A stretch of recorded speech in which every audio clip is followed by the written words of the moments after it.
Hello everyone. දැන් අද ප්‍රශ්නය කෙස් ගැට ගැසීම. ඒ කියන්නේ බ්‍රේඩ් කිරීම ඊට පස්සේ hair extension දැමීම කෙස් වලට හානිදායක දෙයක්ද කියන එක. දැන් ඇත්තටම මෙතන තියෙනවා traction alopecia කියලා එකක්. traction alopecia කියන්නේ කෙස් ගහ ඇදීමෙන් කාලයක් තිස්සේ එතන රුධිර සංසරණයට බාධාවක් වීමෙන් කෙස් ගහ තදින් ඇදලා ගැට ගහන්න ඕන එකට. ඒ සමහර ladies කෙස් ගැට ගහන විදියට සහ බ්‍රේඩින් කරාම අර කෙස් ගහ ඇදෙන විදියට සමහර අය hair replacement වලට clip දානවා. ඒ කියන්නේ අර wig එකක් දාලා clip දානවා. ඒතර ඒ clip එකකින් උත් කෙස් මුල ඇදෙනවා. දැන් කාලයක් තිස්සේ. ඒ කියන්නේ මේක එකපාරක් කරයි කියලා වෙන්නේ නැහැ. මාස ගණන් තිස්සේ ඔක එහෙම එක දිගට කරන් ගියාම අර කෙස් මුල ඇදලා ඒ රුධිර සංසරණයට බාධාක් වෙලා කෙස් මුල ස්ථිරවම නැති වෙනවා. ඒතර ඒ ඩබල් පැපිලකින් ආයෙත් කෙස් ගහක් එන්නේ නැහැ. දැන් එහෙම වුණාම අතරම බෙහෙත් වලින් ආයෙත් ගන්න බෑ. ඉතින් අර කෙස් ගස් ඇදෙන්නේ නැතුව ඒ බ්‍රේඩින් කරන එක ඕකේ. හැබැයි තදින් බ්‍රේඩින් කරන්න යන්න එපා. ඒ කියන්නේ යම් වේදනාවක් තියෙනවා නම් බ්‍රේඩින් එක කරාම කියන්නේ කෙස් බඳිනකොට යම් වේදනාවක් තියෙනවා නම් ඒ වැඩි. අනේ කාලයක් තිස්සේම තදින් බඳිනවා නම් අනිවාර්යයෙන්ම traction alopecia කෙන්න පුළුවන්. traction alopecia එකේ කෙස් යන්නේ ඉස්සරහ කොටසේ. ඒතකොට අර ladies ළඟ කෙස් බඳින අයගේ ඉස්සරහ කොටසේ කෙස් අඩුවක් තියෙනවා. ඒක වෙලා තියෙන්නේ අර යට පිටිපස්සෙන් කෙස් ගහ තදින් බැඳපු හින්දා.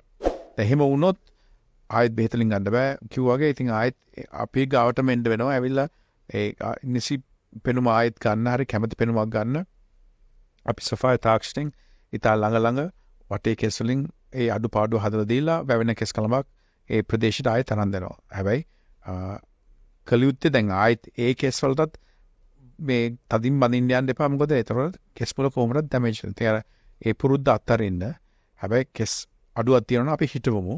ඒක පිරිමින්ටත් අදාළයි. සමහර පිරිමි අර මේ බ්‍රේඩ් කරන ඒගොල්ලෝගේ කෙස් ඩ්‍රෙඩ්ලොක්ස් වගේ දාන්න.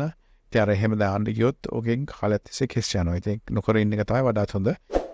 කෙස් යනවා නම් ඒ ගැට ගහන්න නැතුව ඒ කියන්නේ androgenic alopecia උඩින් කෙස් යනවා නම් ඒකට බෙහෙතක් තියෙනවා Finasteride 0.25. ඒකත් එක්කම කෙස් වලට පෝෂණය තියෙනවා balance කියලා අතිරේකයක්. ඉතින් ඒ වයින් කෙස් ටික ආරක්ෂා කරන්න පුළුවන්. කෙස් සම්බන්ධ උපදෙස් ඕනනම් අපිට අමතන්න අපි keshatransplant කිසිම අය කිරීමක් නැහැ. ඇවිල්ලා හම්බ වෙන්න. එතකොට උපදෙස් අවශ්‍යයට කෝල් එකක් දෙන්න විතරයි තියෙන්නේ.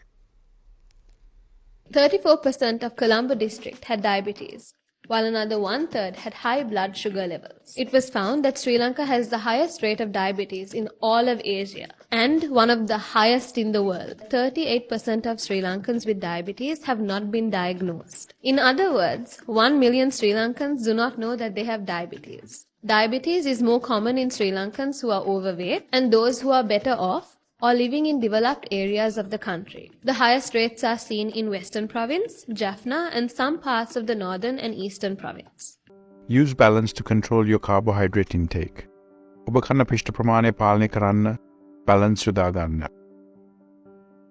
ලංකාවේ ජනගහනයෙන් 50%කට වැඩි ප්‍රමාණයකට දියවැඩියාව තියෙනවා. 50%කට වැඩි ප්‍රමාණයකට යම් කෙස් අඩුවක් තියෙනවා. ඒක වයසත් එක්ක වැඩි වෙනවා. මෙතන තියෙන්නේ පෝෂණ පද්ධතියේ අඩුපාඩු. ඒ පෝෂණය නිවැරදි කරගෙන ඔබට අලංකාර කෙස් කලමක්, පැහැපත් හමක්, සාධ්‍ය වැඩියාව නොවෙන්න පියවර ගන්න, අදම ගන්න, බැලන්ස් ජීවිතේට බැලන්ස් එකක් ගන්න කාලේ හරි නේද? හිස් කෙස් අස්වද්දන ආශ්චර්ය සේවයයි කේෂා ට්‍රාන්ස්ප්ලාන්ට්